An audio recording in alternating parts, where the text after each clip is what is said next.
مرتے ہوئے بھی اس کا کفن بھی بیوی کے گھر سے آئے. جہیز کی ایسی لعنت ہمارے گلے میں پڑی ہوئی ہے. ڈیمانڈ لکھتے ہیں, ہاں جی اسکوٹر چاہیے, گاڑی چاہیے, فلاں چاہیے, فلاں چاہیے. تو یہ مرد اپنے جسم کو نہیں بیچ رہا, یہ تو جسم اپنا بیچ رہے ہو.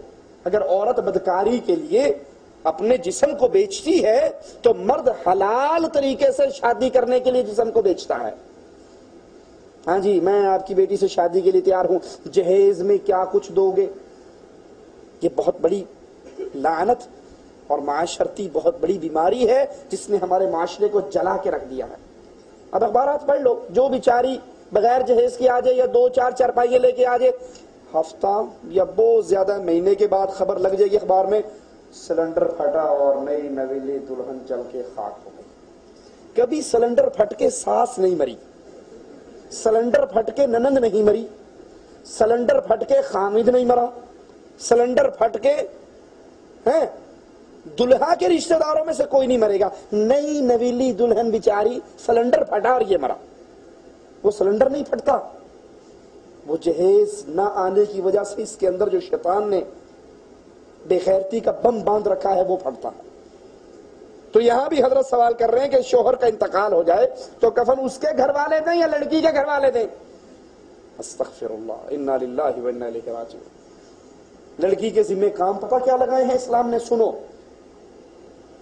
اللہ کے نبی علیہ الصلوۃ والسلام نے فرمایا جس کو 3 بیٹیوں سے آزمایا گیا, اور ایک روایت میں 2 بیٹیوں کا بھی ہے, وہ لڑکی والے, وہ لڑکی کا باپ, اس کی ماں ان بچیوں کے اچھے نام رکھیں,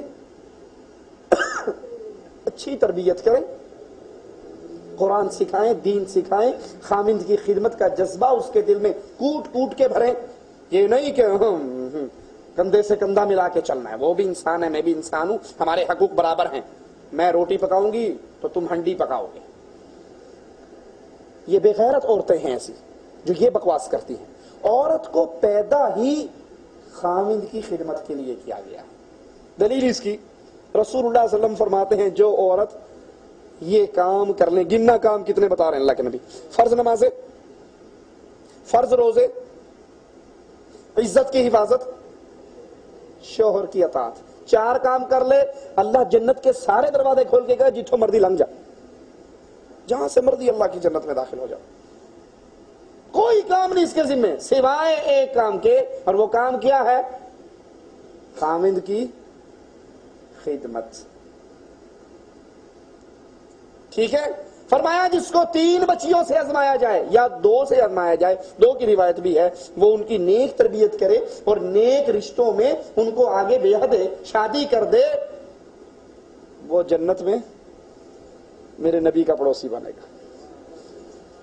کہیں آیا اس روایت میں کہ وہ شادی کرتے ہوئے ایک ٹرک جو ہے وہ جہیز کا بھی ساتھ دے؟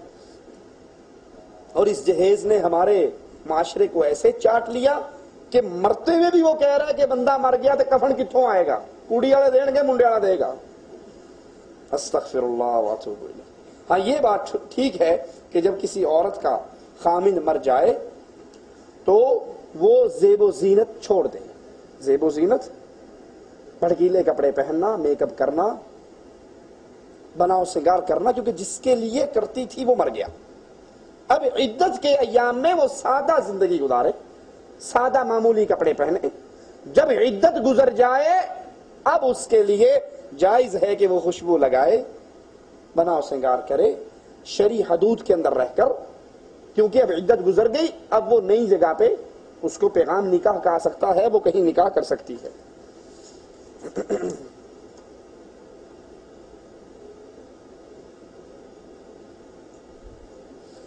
نبی صلی اللہ علیہ وسلم نے دعوت و تبلیغ کے لیے لوگ جمع تو نہیں کیے, ایک ایک کے پاس جا کر دعوت دی, ایک ایک کے پاس جا کر دعوت بھی دی اور اکٹھا بھی کیا. کتنی مرتبہ حدیث میں آتا ہے, آپ بھی سنتے ہیں, آپ لوگوں کو مسجد میں اکٹھا کرتے, بلاتے. جب ایک فاطمہ نامی عورت نے چوری کر لی اور صحابی رسول صلی اللہ علیہ وسلم سفارش لے کر آئے, اونچے خاندان کی ہے, ہاتھ کٹ گیا تو پورے قبیلے کی بےزتی ہو جائے گی, آپ اس سے جو لینا ہے وہ لے کر, تو آپ نے اکٹھا کر لیا لوگوں, صحابہ کو اکٹھا کیا اور کہا تم سے پہلی امتیں برباد اس لیے ہوئی کہ ان کا کوئی بڑا گناہ کرتا تو چھوڑ دیتے, چھوٹا کرتا تو حد قائم کر دیتے. تو لوگوں کو اکٹھا کرنا, ان کو تبلیغ کرنا, دعوت دینا, وہ درست ہے. ہم نے جو سوال کیا وہ سوال سہ روزے پر, چلے پر, 4 مہینے پر, عورتوں کی جماعتوں پر, کہ عورتوں کا اس طرح گھروں سے نکلنا جماعت بنا کر, مردوں کا 4 مہینے کے لیے بیوی بچے چھوڑ کر, ان بیچاروں کے پاس دانا نہیں ہے, آٹا نہیں ہے, تو وہ چھوڑ چھاڑ کے جا رہا ہے. کس کے سہارے پہ جا رہے ہو؟ اللہ نے آپ پر آپ کا حق رکھا ہے, آپ کے جسم کا حق ہے, آپ کی آنکھوں کا حق ہے, آپ کی بیوی بچوں کا حق ہے. یہ کوئی دین نہیں ہے کہ بیوی بچے پیچھے پڑے ہیں اور آپ 1 سال کے لیے جماعت کے ساتھ نکل گئے. عمر ابن خطاب رضی اللہ عنہ وارضا مدینے کی گلی میں سے گزر رہے, ایک گھر میں سے ایک نوجوان لڑکی کے گانے کی اشعار پڑھنے کی آواز آ رہی, اور وہ شعر پڑھ رہی کہ اگر مجھے اللہ کا ڈر نہ ہوتا تو میں بھی آج کسی کے ساتھ کھیل رہی ہوتی, میری چارپائی ہل رہی ہوتی. یہ تو اللہ کا ڈر ہے جس نے مجھے اس بدکاری سے روکا ہوا ہے. آپ نے معاملے کی تحقیق کروائی, کیا ماجرا ہے؟ پتہ لگا اس کا خاوند جہاد پہ گیا ہوا ہے, اس کا خاوند جہاد پہ گیا ہوا ہے. آپ نے قانون جاری کر دیا, جو مجاہد جہاد پہ گیا ہوا ہو وہ بھی 4 مہینے کے بعد اپنے گھر میں واپس آئے, بیوی کا حق ادا کرے, اس کے پاس رہے بھلے کچھ عرصے کے لیے, اور پھر واپس لوٹ جائے. اب جو 4 مہینے 1 سال کے لیے جماعت کے ساتھ نکلا, بھائی سال پیچھے تیرے بیوی بچوں کا کیا بنے گا؟ دین فرار کا نام نہیں ہے. دین کس چیز کا نام ہے؟ کہ اللہ کے دین کو سمجھو, بیوی بچوں کو سمجھاؤ, اور پھر اس دعوت کو لے کر آگے بڑھو. طریقہ کار وہی رہے گا. معاف کرنا, کوئی بھائی کہہ سکتا ہے کہ اس میں حرج کیا ہے؟ حرج یہ ہے کہ یہ عمل سنت رسول اللہ نہیں ہے. بڑی موٹی سی مثال میں اکثر دے کے سمجھاتا ہوں. آپ کی جیب میں 1 روپیہ ہو, یہ پیپسی کی مشین روڈ پہ لگی ہوئی ہے, اس کے اندر روپیہ ڈالو, پیپسی باہر آئے گی؟ روپیہ کٹ کے باہر چھوٹے گا. ریال ڈالو, فوراً پیپسی آ جائے گی. کیوں؟ کبھی غور کیا کیوں؟ اس لیے کہ اس پیپسی کی مشین کے اندر ایک سکہ پرنٹ ہے, سعودی حکومت کا, مملکت سعودی عربیہ کا سکہ ریال, اس میں پرنٹ ہے, اور جب ڈالا جائے اس کے مطابق آ جائے, وہ کہتا ہے کاٹا جی نکلنی ہے. اور اگر اس کے مخالف ہے, وہ اٹھا کے باہر پھینکتا ہے کہ نہیں, وہ لے کر آ جو اندر لگا ہوا ہے. تو بابا جنا لے کر آیا ہے, یہاں ملک فہد صاحب لگے ہوئے ہیں, ہم نہیں مانیں گے تمہیں, نہیں پیپسی پلائیں گے, اس کے مطابق لاؤ جو اندر ہے. وگرنہ روپیہ تو آپ کے پاس بھی ہے, روپے کی قیمت بھی ہے, لیکن اس کی قیمت سعودی عرب میں, یہاں سکہ نہیں چلتا, یہاں وہی چلتا ہے جس میں ملک عبداللہ کا مہر لگی ہوئی ہو, ان کے سائن ہوئے ہو, ان کی تصویر. سمجھ آئی بات کی؟ سمجھانے کے لیے مثال دے رہا ہوں. اللہ کے ہاں عمل کی قبولیت کے لیے سکہ کس کا چلتا ہے؟ بولو, محمد الرسول اللہ صلی اللہ علیہ وسلم. نہ حضرت الیاس کا, نہ حضرت زکریا کا, نہ فلاں امام اور فلاں بزرگ کا, وہاں ایک ہی سکہ ہے, محمد فرق بین الناس صلی اللہ علیہ وسلم. عمل قبول کروانے ہیں تو مدینے والے سے مہر لگوا کر لے آؤ.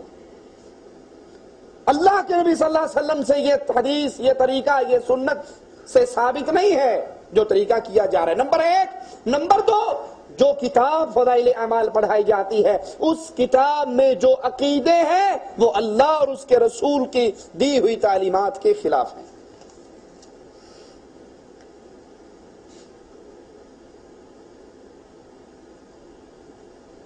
جناب, آج کل کے دور میں موبائل کے اندر گانے ریکارڈ کرتے ہیں,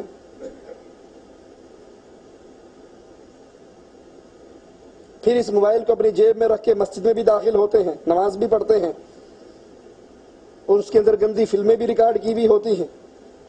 تو یہ کیا ہے؟ پہلی بات, قیامت کی نشانیوں میں سے ایک نشانی ہے, رسول اللہ صلی اللہ علیہ وسلم نے فرمایا تھا کہ ساز عام ہو جائے گا, ساز عام ہو جائے گا.